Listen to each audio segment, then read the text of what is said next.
Assalamualaikum warahmatullahi wabarakatuh. Perkenalkan, saya Sri Agustin, CGP Angkatan 7 dari Kabupaten Mojokerto, akan menyampaikan aksi nyata modul 1.4 tentang budaya positif.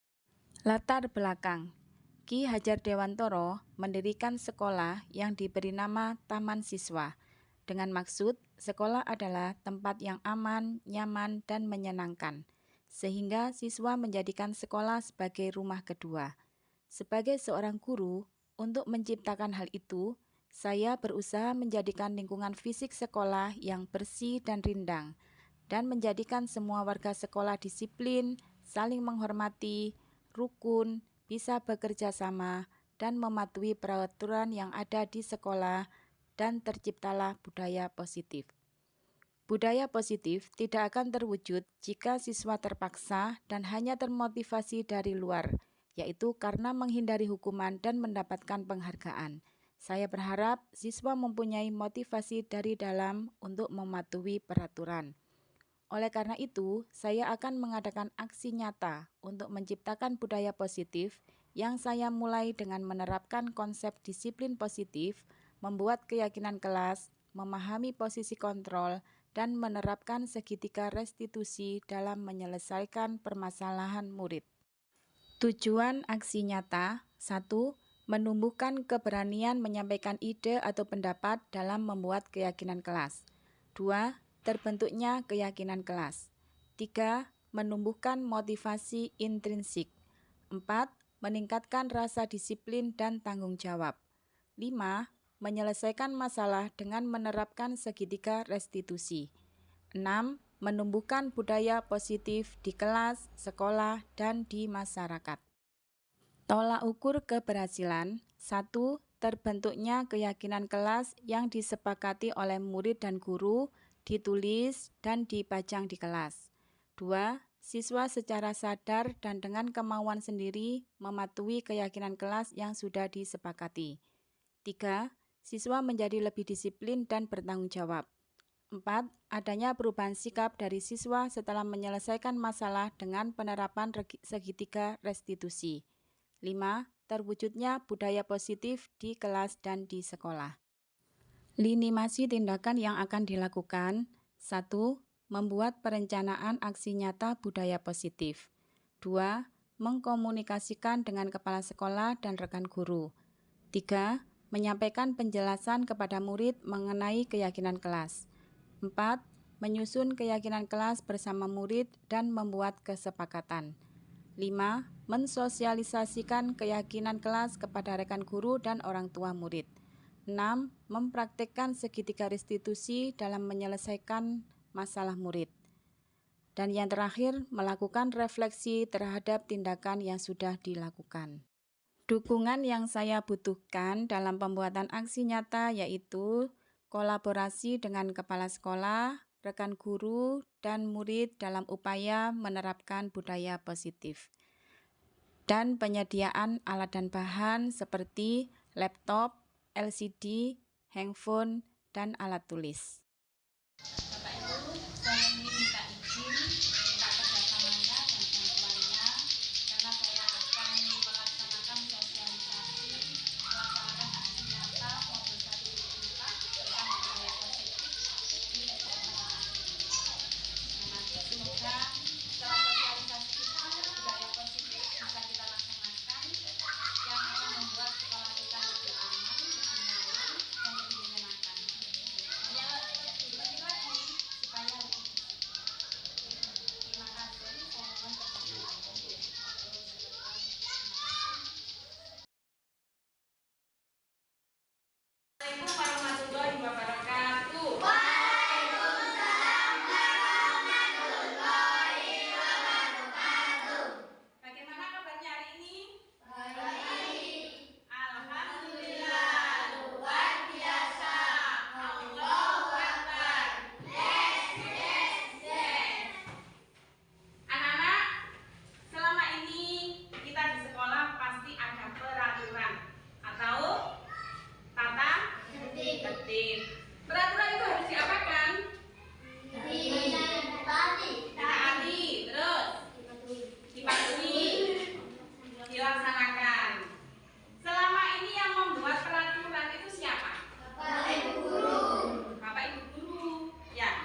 dikerjakan di kelas ini. Oke, satu-satu.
Dan sudah dipajang di papan tulis.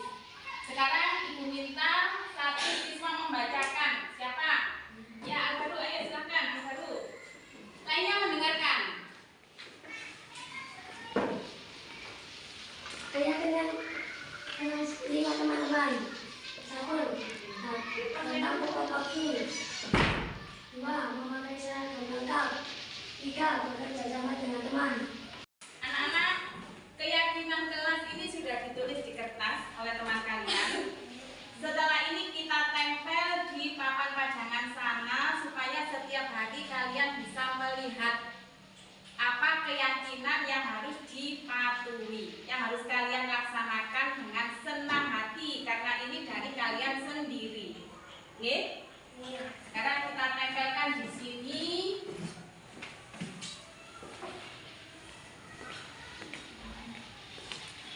Dan anak-anak, terima kasih sudah mau membuat keyakinan kelas. Ibu akhiri. Assalamualaikum warahmatullahi wabarakatuh. Waalaikumsalam warahmatullahi wabarakatuh. Nama saya Al-Baru, kelas 5 SDN Padang Asri. Saya senang bisa membuat keyakinan kelas bersama teman-teman. Saya merasa dihargai dan bisa menyampaikan pendapat saya.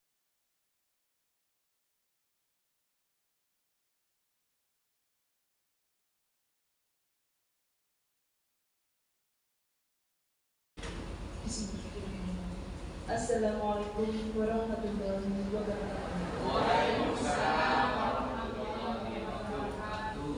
Kepada yang terhormat Ibu Sri Agustin SPDSD, kepada yang terhormat teman guru SDN Padang Asri yang kami banggakan. Pertama-tama marilah kita ucapkan puji syukur kehadirat Allah Subhanahu wa taala yang telah memberi nikmat dan kenikmatan kepada kita semua untuk berkumpul dalam acara pengimbasan modul 1.4 tentang budaya positif oleh Ibu Sri Agustin SPDSD JGP Angkatan 7 Kabupaten Mojokerto. Tidak lupa selawat serta salam kami haturkan kepada junjungan Nabi besar Muhammad SAW.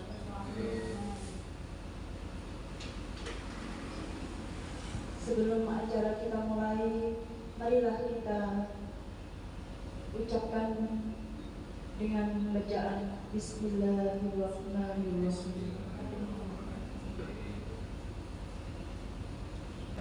Acara selanjutnya adalah serangkaian penyampaian pengimbasan budaya positif oleh Ibu Sri Agustin SPDSD JGP Angkatan 7 Kabupaten Mojokerto. Kepada Ibu Sri Agustin kami persilakan. Assalamualaikum warahmatullahi wabarakatuh. Waalaikumsalam warahmatullahi wabarakatuh. Kepada Bapak Ibu Dewan Guru SDN Padang Asri yang saya hormati, alhamdulillah pada pagi hari ini saya diberi kesempatan untuk melaksanakan pengimbasan modul 1.4 tentang budaya positif untuk melaksanakan tugas saya, yaitu aksi nyata modul 1.4 sebagai calon guru penggerak angkatan 7 Kabupaten Mojokerto. Saya mengucapkan terima kasih atas kehadirannya, dan selanjutnya kita langsung ke materi, yaitu budaya positif. Budaya adalah segala sesuatu yang sudah terlaksana dengan baik, yang sudah menjadi kebiasaan dan dilakukan berulang-ulang kali dengan harapan nanti menjadi karakter anak, supaya siswa-siswi kita bisa menerapkan budaya positif di SDN Padang Asri. Dalam budaya positif itu ada konsep. Yang pertama, disiplin positif dan nilai-nilai kebajikan universal. 2. Motivasi perilaku manusia. 3. Hukuman dan penghargaan. 4. Kebutuhan dasar manusia. 5. Keyakinan kelas. 6. Posisi kontrol. Dan yang ke-7, segitiga restitusi. Sebelum kita ke materi, saya ingin bertanya kepada Bapak Ibu Guru, hanya menjawab setuju atau tidak setuju. Hukuman dapat mendisiplinkan anak. Siapa yang setuju angkat tangan? 1, 2, 3, 4, 5, 6. Jadi hukuman itu dapat mendisiplinkan anak. Yang setuju 6. 2. Pemberian hukuman dengan hal-hal positif seperti membaca, membersihkan halaman sekolah dapat meningkatkan disiplin anak. Yang setuju angkat tangan. 1, 2, 3, 4, 5, 6. 3. Memberi penghargaan dapat meningkatkan motivasi belajar anak. Memberikan penghargaan baik pujian atau hadiah itu dapat meningkatkan motivasi belajar anak. Setuju atau tidak setuju? Setuju. Setuju semuanya. Nah, kita kunci jawabannya dulu. Setelah mempelajari modul tadi, nah kita tahu jawaban jenengan nanti benar atau tidak.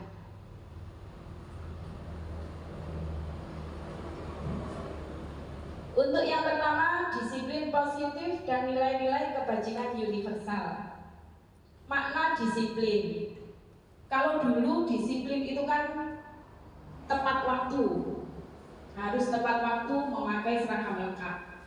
Maknanya sebenarnya belajar kontrol diri dengan menggali potensi diri kita sendiri agar tercapai tujuan mulia, yaitu menjadi seorang yang diri kita inginkan berdasarkan nilai-nilai yang diri kita hargai. Jadi disiplin itu kita mengontrol diri kita menjadi seorang yang mempunyai nilai-nilai yang kita hargai. Nah, nilai-nilai yang kita hargai itu apa?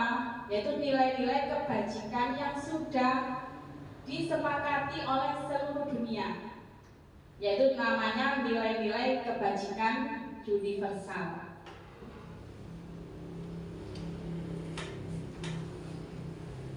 Nilai-nilai kebajikan universal yang sekarang dianjurkan di sekolah yaitu profil pelajar Pancasila. Yang pertama, beriman dan bertakwa kepada Tuhan Yang Maha Esa. Jadi nilai kedisiplinan kita tanamkan kepada anak-anak. Yang pertama, supaya anak-anak itu menjadi seorang yang beriman dan bertakwa kepada Tuhan Yang Maha Esa.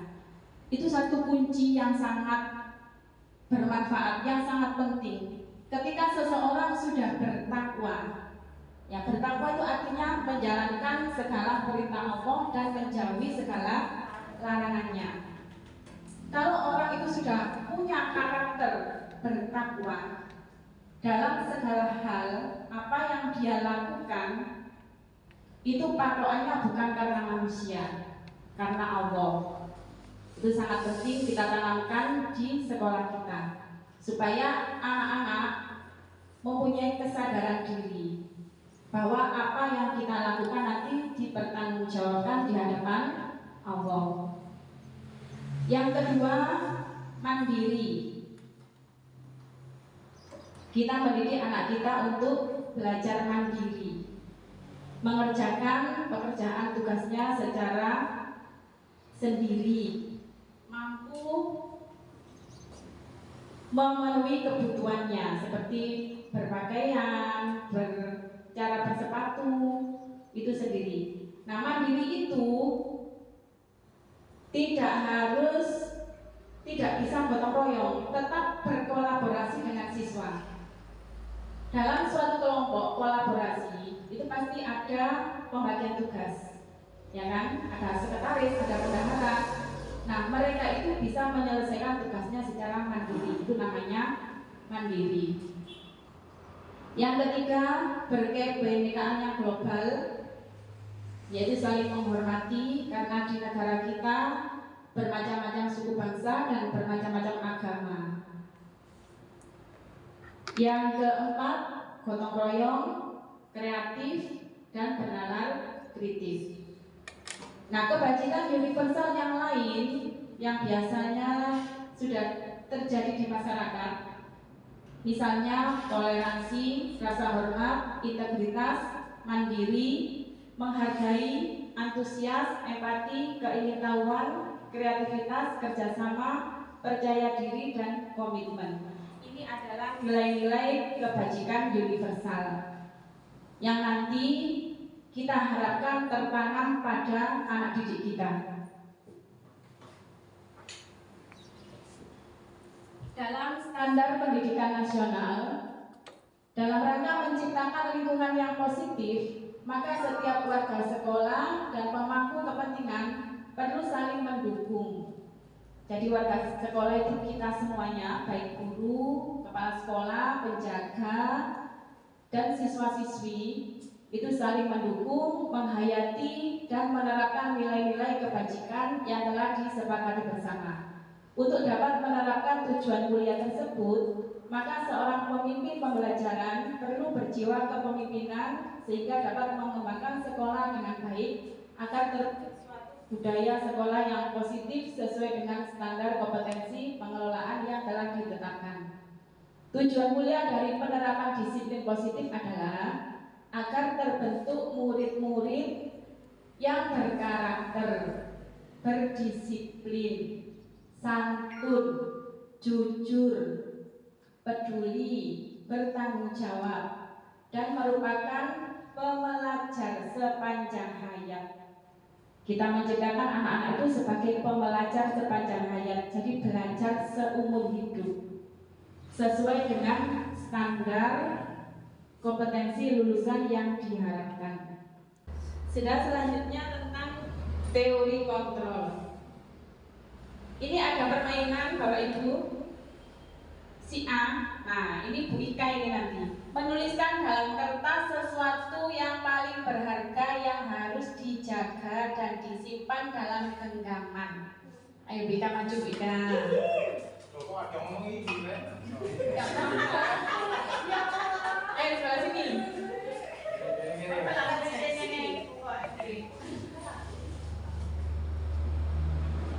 Ya, sesuatu yang paling berharga. Coba yang lainnya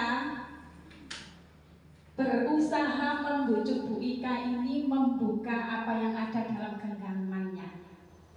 Ayo, siapa dulu? Bu Ika cantik. Pakai ini. Bu Ika cantik, yang seksi. Ayo dong dibuka apa yang ada di tangan itu.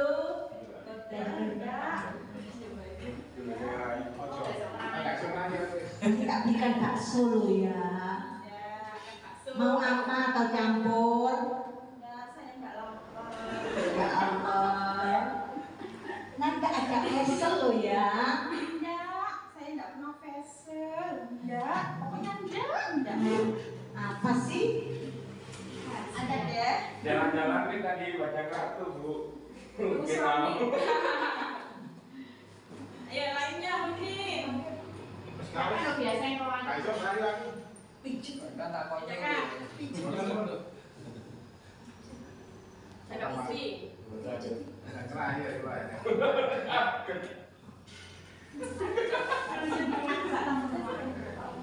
Aku udah poin naik. Ayo pertama. Ayo mereka. Oh ya Bu, ya Bu. Sabar. Enggak. Ayo, aku ya ngerti loh.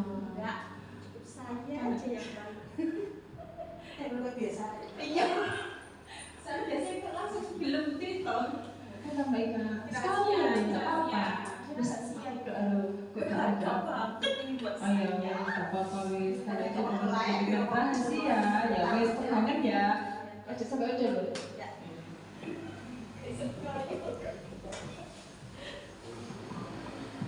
Pun terima kasih. Tepuk tangan untuk Bu Ikan yang telah menjaga rahasianya. Kalau diambil orang nangis Bu Ikan. Nah, dari permainan ini tadi Bapak Ibu dapat kita simpulkan bahwa yang bisa mengontrol diri kita adalah diri kita sendiri. Jadi Bu Ika tadi memegang kertas, dibuka atau dipertahankan itu terserah Bu Ika sendiri. Orang lain tidak bisa memaksa walaupun sudah dibujuk, dirayu, diajak vesel, diajak beli bakso tidak mau. Itu membuktikan bahwa yang mengontrol perbuatan kita itu kita sendiri. Kita tidak bisa mengontrol orang lain. Kita bisa mengendalikan murid karena mereka berkenan untuk dikontrol. Nah, ketika kita berusaha, kita sebagai guru kan berusaha untuk mengontrol perbuatan siswa. Ketika siswa itu mau berubah,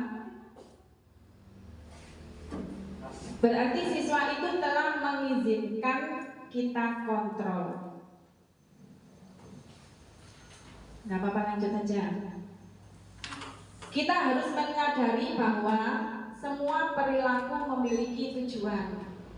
Jadi walaupun anak itu berbuat kesalahan, mereka pasti punya tujuan.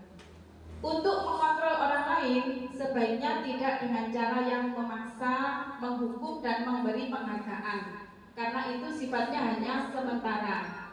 Kita harus menyadarkan anak dengan membangun motivasi dari dalam diri untuk mewujudkan budaya positif. Jadi intinya kita itu tidak bisa mengontrol anak, tapi kita bisa mempengaruhi, menyadarkan dengan cara yang baik. Selanjutnya tentang teori motivasi perilaku manusia. Perilaku manusia itu termotivasi atau seseorang melakukan sesuatu karena ada dorongan. Contohnya, seorang siswa mau menaati peraturan. Motivasinya itu ada 3. Yang satu, untuk menghindari ketidaknyamanan atau hukuman. Contohnya, anak mau berangkat pagi. Nah, motivasi yang pertama, karena dia itu takut dihukum atau takut ditegur bapak ibu guru. Yang pertama itu termasuk motivasi ekstrinsik atau eksternal, motivasi dari luar. Yang kedua, seseorang melakukan suatu perbuatan, taat peraturan, mau disiplin, untuk mendapatkan imbalan dari orang lain atau institusi. Mendapat imbalan itu seperti mendapat pujian. Contohnya, anak berangkat pagi. Kamu sekarang kok pinter, berangkatnya sudah pagi. Atau gurunya senang memberikan hadiah. Besok kalau berangkat pagi saya beri permen. Nah, itu dorongan dari luar, termasuk motivasi eksternal. Yang ketiga, untuk menghargai diri sendiri. Jadi seseorang termotivasi berbuat baik itu karena dari dalam dirinya sendiri dia sadar, bukan dari orang lain, bukan dari karena hukuman, bukan karena hadiah, bukan karena ujian, tapi sudah sadar dari dirinya sendiri bahwa dia akan menjadi orang seperti apa. Saya harus menjadi orang yang baik, saya harus menjadi orang yang disiplin. Itu sudah tertanam. Dari ketiga motivasi ini, yang paling baik motivasi yang mana Bapak Ibu Guru? Yang terakhir, yang untuk menghargai diri sendiri, motivasi internal. Tujuannya supaya disiplin positif. Nah, ini yang akan kita tanamkan ke anak didik kita supaya mereka mempunyai motivasi internal. Ini sama, motivasi ada 3. Penjelasannya, jika seorang murid mematuhi peraturan untuk menghindari hukuman atau untuk mendapatkan penghargaan, maka motivasi yang bersifat eksternal dan hanya jangka pendek. Kalau dia memilih hanya 1 atau 2, jangka pendek. Ketika yang memberi hukuman atau penghargaan tidak ada, mereka kembali tidak menaati peraturan. Bapak Ibu Guru tidak ada di gerbang, Pak Papa, berangkat siang. Ya. Yang terjadi di masyarakat itu tidak pakai helm. Saya tidak pakai helm karena tidak ada polisi. Nah, ketika yang membuat peraturan penegak hukumnya tidak ada, mereka akan kembali tidak disiplin. Tapi ketika seseorang sudah ada motivasi dalam dirinya untuk menghargai diri sendiri, sudah tertanam motivasi internal, maka dia akan positif dengan sendirinya. Dan kita sebagai seorang guru, kita harus bisa menanamkan motivasi internal dengan cara menuntun. Pendidikan itu menuntun, tidak memaksa. Dan menjalin komunikasi dengan siswa untuk menumbuhkan kesadaran dari dalam diri menjadi manusia yang memiliki nilai-nilai kebajikan. Nah, sekarang hukuman dan penghargaan. Apa artinya hukuman? Hukuman adalah sesuatu yang menyakitkan. Gimana pembetul? Setiap anak tidak mau dihukum, baik secara fisik maupun hati, dalam jangka waktu yang lama. Hukuman menimbulkan rasa marah, bersalah, dipermalukan, dan merasa tidak dihargai. Kalau kita sebagai seorang guru sering menghukum murid, nah murid itu akan teringat selamanya. Saya pernah dihukum bu guru ini, saya pernah dihukum bapak guru ini. Karena melekat di memori mereka dalam jangka waktu yang lama, bahkan sampai mereka dewasa. Itu bahayanya hukuman. Penghargaan, suatu tindakan yang memberikan suatu pujian atau hadiah. Kita memberikan pujian kepada anak-anak, contohnya nilaimu sudah bagus. Kalau dulu ada ranking, itu termasuk penghargaan. Sekarang dihapus. Karena apa? Hukuman penghargaan bisa merusak hubungan. Contohnya seperti ini. Ketika dalam satu kelas jumlahnya 20 anak, yang mendapat penghargaan hanya 3 anak, ranking 1, 2, 3. Yang senang ya hanya 3 anak ini. Yang 17 anak, kita tidak tahu hati mereka. Mungkin mereka iri, kecewa, di rumah dimarahi orang tuanya. Akhirnya apa? Yang 17 ini kadang-kadang kalau tidak bisa mengendalikan dirinya, dia akan tidak suka dengan yang mendapat penghargaan. Itu ranking 1 dari gak senang. Bisa merusak hubungan. Kecuali kompetisi, kecuali kejuaraan jelas ada. Ini kita di sekolah, okay? Menurunkan kualitas. Orang yang selalu mencari penghargaan, kualitasnya akan turun. Kalau tidak diberi penghargaan, tidak mau bekerja. Kalau tidak dapat hadiah, tidak mau bekerja. Mematikan kreativitas dan mengurangi motivasi intrinsik. Dan kita sebagai seorang guru, kita sebaiknya menghindari memberikan hukuman dan penghargaan. Nah, ini alasannya kenapa sekarang tidak boleh diberi peringkat atau ranking, menghindari penghargaan. Hadiah-hadiah yang dalam kelas itu sudah ya, supaya anak-anak merasa adil. Karena itu hanya memberikan motivasi ekstrinsik yang sifatnya sementara dan tidak memperbaiki laku anak. Dalam pendidikan kita itu menuntut setiap anak sudah punya kodratnya sendiri-sendiri, sudah punya potensi. Kita hanya menuntut mengarahkan ke laku yang baik.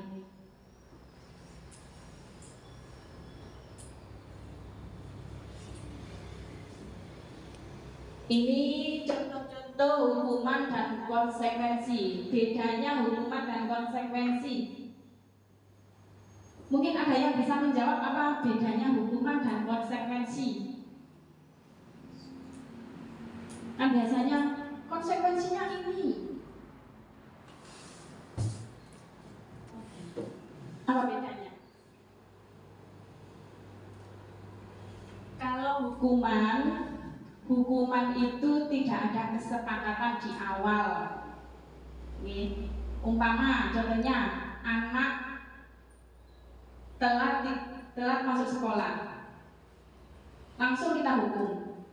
Kamu telat sekarang keliling lapangan 10 kali, itu namanya hukuman. Tapi konsekuensi itu sebelumnya itu sudah ada kesepakatan, sudah ada peraturan. Datang ke sekolah sebelum pukul 7. Apabila melewati itu, nanti konsekuensinya umpamanya membersihkan teras. Itu sudah ada kesepakatan. Itu namanya konsekuensi. Kalau hukuman anak tidak tahu. Contoh tindakan guru mencatat 100 kali di dalam buku kalimat saya tidak akan terlambat lagi karena anak itu terlambat sekolah. Itu termasuk hukuman. Lari mengelilingi lapangan basket 2 kali karena terlambat hadir di sekolah. Anak disuruh lari, termasuk hukuman. Murid diminta untuk push up 15 kali karena tidak menggunakan masker, termasuk hukuman. Menggantikan kertas tugas teman yang telah dicoret-coret. Nah, ini baru konsekuensi. Konsekuensinya apa dari kesalahannya? Kalau dia berbuat salah, mencoret-coret kertas temannya, dia harus menggantinya. Membersihkan tumpahan air di meja tulis karena tersenggol pada saat belajar. Jadi ketika belajar tersenggol, konsekuensinya dia harus membersihkan. Kalau hukuman mungkin lain Bapak Ibu gurunya. Kamu melupakan itu, sekarang bersihkan toilet umpamanya. Tidak ada hubungannya. Itu hukuman. Bedanya hukuman dengan konsekuensi. Meminta murid tidak mengenakan sepatu seharian di sekolah karena tidak mengenakan sepatu hitam. Contohnya ke sekolah pakai sepatu coklat. Sekarang sepatunya dilepas, tidak boleh pakai sepatu. Nah, itu namanya hukuman. Nah, tapi yang ini terakhir, lari mengelilingi lapangan basket 2 kali karena terlambat 10 menit untuk pelajaran PJOK. Masih ada hubungannya dengan pelajaran PJOK dan mungkin itu sudah dibuat kesepakatan. Itu namanya konsekuensi.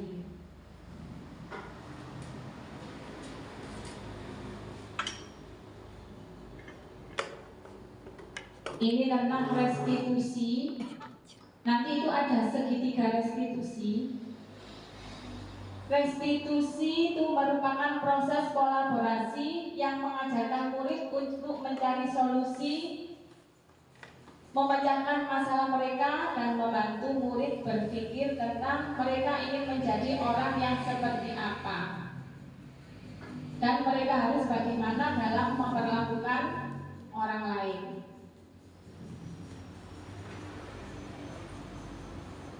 Kebutuhan dasar manusia. Nah, kita hidup ini sebenarnya memiliki 5 kebutuhan dasar Yang pertama bukan kebutuhan pokok, ini 5 kebutuhan dasar. Yang satu, kebutuhan untuk bertahan hidup. 2, kasih sayang dan diterima. 3, kebutuhan kebebasan. 4, kesenangan. 5, kekuasaan atau penguasaan. Jika salah satu kebutuhan ini tidak terpenuhi, biasanya seseorang akan melakukan hal-hal yang negatif. Semua orang akan berusaha untuk memenuhi kebutuhannya, baik itu kebutuhan dasar sampai kekuasaan, dengan berbagai cara, baik positif maupun negatif. Jika tidak bisa mendapatkan dengan cara yang positif, mereka bisa melanggar peraturan atau melakukan hal-hal yang tidak sesuai dengan nilai-nilai kebajikan. Misalnya, ada 2 anak, A dan B. Yang satu membawa bekal makanan. Yang B ini tidak membawa. Terus dia melakukan pemaksaan, merebut makanan dari temannya karena lapar. Berarti dia berbuat kesalahan untuk memenuhi kebutuhan apa? Kebutuhan bertahan hidup karena lapar. Ya. Ada kasus lagi sama, satu membawa makanan, yang satu tidak membawa makanan. Dia juga merebut makanan temannya itu tadi. Ketika ditanya oleh guru, jawabannya, kenapa kamu merebut makanan temanmu? Saya senang menggoda Lisa, Bu, karena Lisa kalau digoda itu lucu. Berarti dia memenuhi kebutuhan apa? Kesenangan. Jadi ada kebutuhan yang tidak terpenuhi sehingga mereka melakukan hal-hal yang negatif.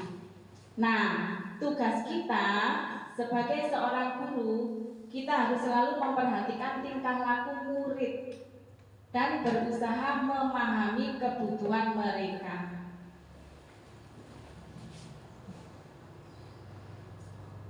Dalam membuat peraturan supaya anak-anak itu tidak tertekan. Kalau selama ini kita yang membuat peraturan, tata tertib anak-anak harus mematuhinya.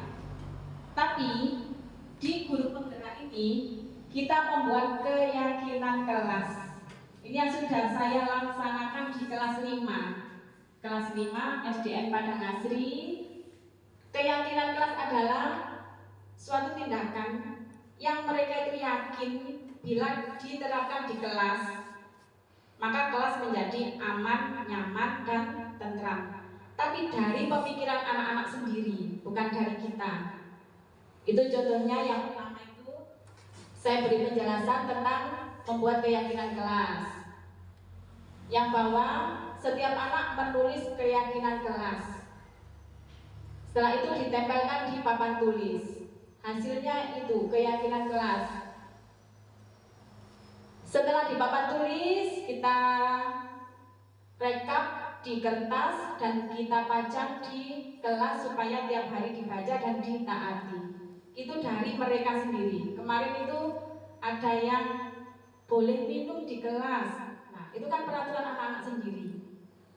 Ya, ada yang satunya lagi, tidak boleh makan di kelas, tidak boleh membuang sampah di kelas. Kalau keyakinan kelas itu dari anak-anak, kita harapkan mereka itu mematuhinya.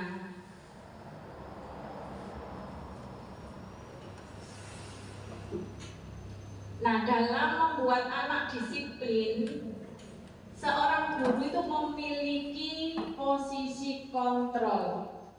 Ada 5 posisi kontrol guru, yaitu sebagai penghukum, 2 pembuat merasa bersalah, 3 sebagai teman, 4 sebagai pemantau atau pengawas, dan 5 sebagai manajer. Yang satu sebagai penghukum. Guru yang memposisikan sebagai penghukum, dia percaya bahwa hanya ada satu cara agar pembelajaran berhasil, yaitu cara dia sendiri. Menghukum biasanya nada suaranya tinggi, bahasa tubuhnya sudah kelihatan kalau menghukum, mata melotot, mencicil, menghardik. Biasanya guru-guru yang seperti ini ketika melihat anak yang melanggar peraturan, biasanya berkata, patuhi aturan saya, awas kalau dilanggar. Nah, itu penghukum. Kamu sudah melanggar peraturan, sekarang bersihkan kelas 5 semuanya. Itu sebagai penghukum. Yang kedua, posisi guru sebagai pembuat merasa bersalah. Guru yang memposisikan diri sebagai pembuat merasa bersalah biasanya bersuara lembut, yang membuat orang lain merasa tidak nyaman, merasa bersalah, memiliki penilaian diri buruk tentang dirinya yang telah mengecewakan orang yang disayangi. Contohnya, biasanya Bu Ika ini. Nak, kenapa kamu berbuat salah? Ibu sangat kecewa dengan kamu. Bagaimana ibumu nanti di rumah pasti sedih. Ya kan, seperti itu. Kata-kata itu memang lembut, tapi anak itu merasa sangat bersalah.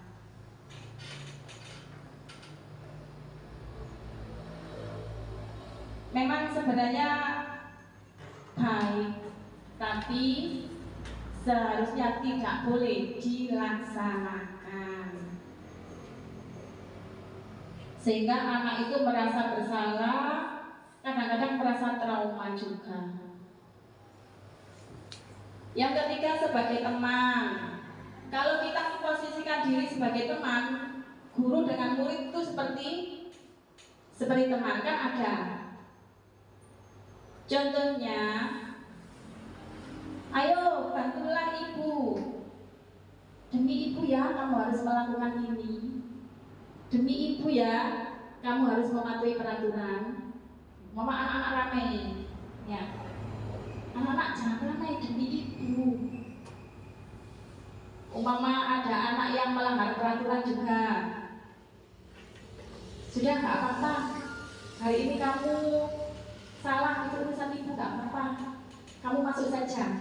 Nah, itu kita memposisikan diri sebagai teman. Biasanya anak-anak senang itu. Tetapi itu termasuk motivasi ekstrinsik, dan murid itu tergantung pada guru itu. Ketika guru itu tidak memposisikan diri sebagai teman, anak itu menjadi kecewa. Biasanya gak popo, kok saiki muring-muring. Ya. Yang keempat, kita memposisikan diri sebagai pemantau atau pengawas. Sudah ada peraturan, sudah ada konsekuensinya. Ketika anak melanggar, kita panggil. Kenapa kamu tidak mengerjakan PR? Contohnya, karena ini. Kalau tidak mengerjakan PR, konsekuensinya sekarang dikerjakan di kelas. Namanya itu konsekuensi sebagai pemantau. Nah, yang terakhir sebagai manajer, guru yang memposisikan diri sebagai manajer akan mengajak murid menganalisis kebutuhannya dan kebutuhan orang lain, mempersilahkan murid mempertanggungjawabkan perilakunya dan mendukung murid agar dapat menemukan solusi yang atas permasalahannya. Sebagai manajer ini ditanya dulu, nanti ada segitiga restitusi. Nah, dari kelima posisi kontrol tersebut, jenengan selama ini sebagai apa? Ayo, coba. Penghukum atau sebagai pembuat merasa bersalah, atau sebagai teman, atau sebagai pemantau, atau sebagai manajer. Selama ini sebagai manajer. Ayo lainnya. Ayo contohnya dulu, kalau sebagai teman dulu. Sebagai teman.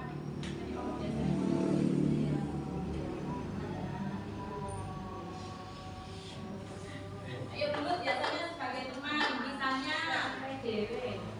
Muridnya Iya, menurut saya itu seperti teman, juga seperti anak bagi saya itu. Jadi anak-anak itu merasa saya itu bukan guru, tapi ibu. Jadi kalau iya, tapi kan tuh gitu. Jadi anak-anak itu takut, tapi takutnya itu takut memang salah, bukan takut karena dia apa itu kesalahan sendiri, enggak. Dia itu lupa, jadi dia itu langsung minta maaf dia rasa salah. Saya lupa nggak mengerjakan PR. Oh iya, lain kali jangan lagi ya. Kalau gitu sekarang kerjakan, saya tunggu gitu. Dia langsung mengerjakan.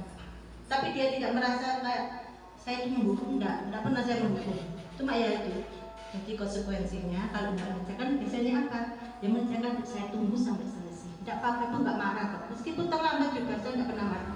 Bu, baju saya itu belum kering. Jadi saya pakai baju lain, tidak apa-apa, yang penting masuk. Ibu tuh nggak akan marah kamu, yang penting jujur gitu aja. Jadi anak-anak itu merasa itu tidak takut kalau sama saya, tapi takutnya itu kalau memang besar betul salah, memang dia takut. Tapi apa? Iya, jadi anak-anak itu nggak merasa saya itu seperti guru yang tidak pernah. Makanya kalau tanya, Bulu itu gimana? Bulu itu baik, sabar. Iya, tak bertanya anak-anak itu. Kalau di SMA itu juga, Bu, PR-nya itu ini caranya gimana sih Bu? Saya kasih itu caranya itu, saya kasih ini nak, gini, sudah ngerti? Sudah Bu, terima kasih ya. Yang kerjakan ya. Kalau bikin status juga Luna, jam segini kok status? Apa nak kerjakan PR? Iya Bu, lupa saya kerjakan. Ya, jangan main tiktokan gitu. Jadi saya mantau setiap hari anak itu kalau malam. Terima kasih Bu Lutfi. Bu Lutfi memposisikan diri sebagai teman, Bu Yuni sebagai manajer, Bu Rahma sebagai apa? Pemantau. Bu Ika sebagai apa Bu Ika? Manajer. Pak Eko? Teman. Nah, sebenarnya dari kelima posisi kontrol ini, yang bagus itu dua itu sebenarnya, sebagai pengawas dan sebagai manajer. Tapi yang paling sempurna itu bila kita bisa memposisikan sebagai manajer dengan menerapkan segitiga restitusi.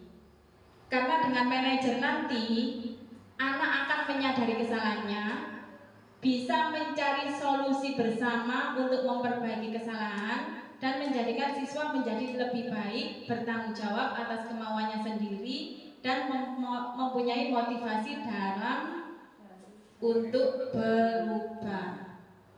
Segitiga restitusi itu terdiri dari 3, yaitu menstabilkan identitas, validasi kebutuhan, dan menanyakan keyakinan. Menstabilkan identitas itu seperti ini.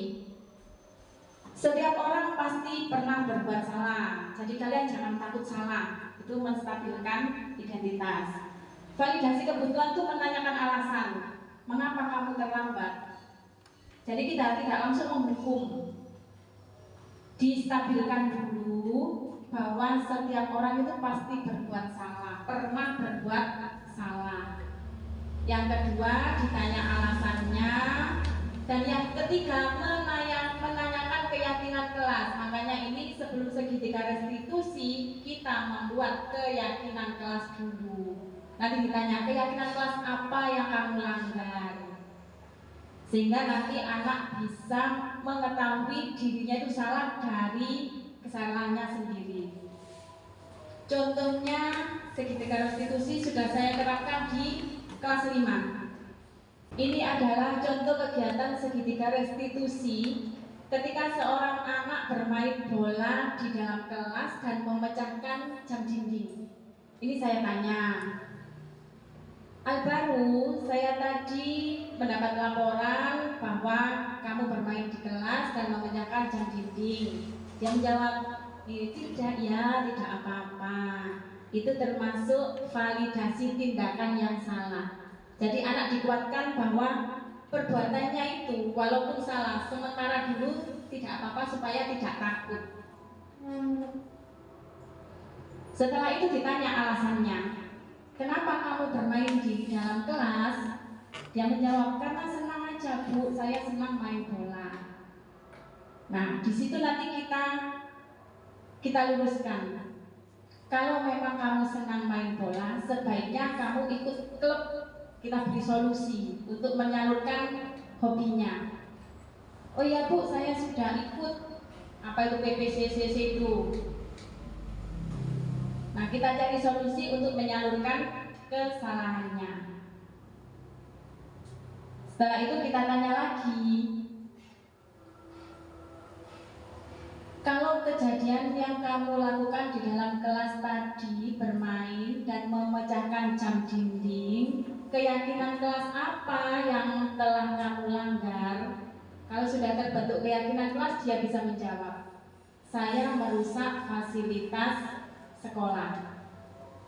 Kita tanya lagi, jam dinding itu punya siapa? Punya teman, punya sekolah. Uangnya yang untuk beli dari mana? Dari kasnya teman-teman. Kalau seperti itu, apa yang sebaiknya kamu lakukan?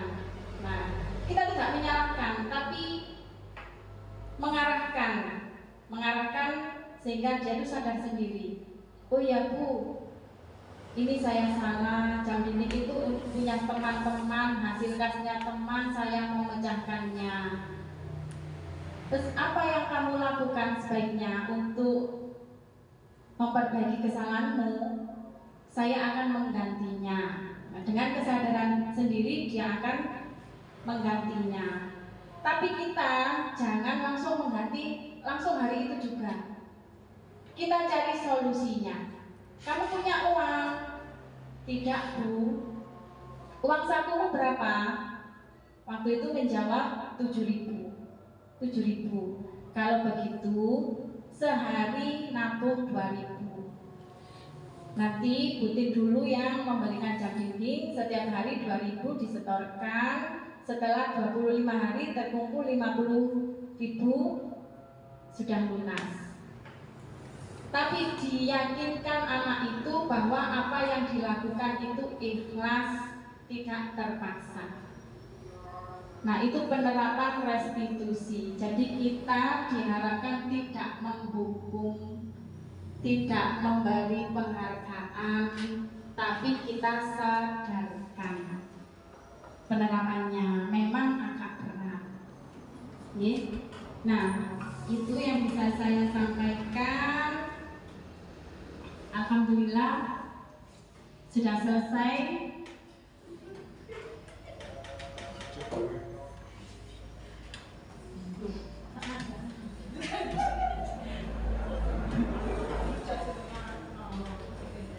Tentang sosialisasi budaya positif.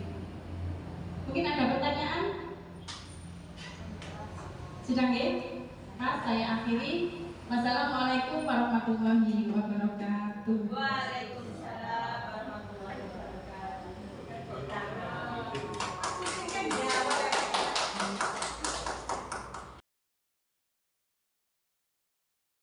Perkenalkan, nama saya Lutfi Amamia, guru SDN Padang Asri.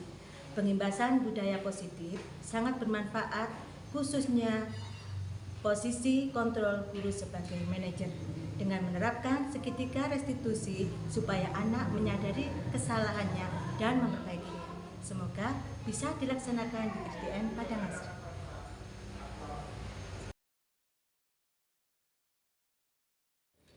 Alhamdulillah, setelah saya melaksanakan pengimbasan budaya positif, saya merasa bangga dan senang bisa berbagi ilmu dengan teman-teman guru di SDN Padang Asri. Semoga ilmu ini bisa bermanfaat.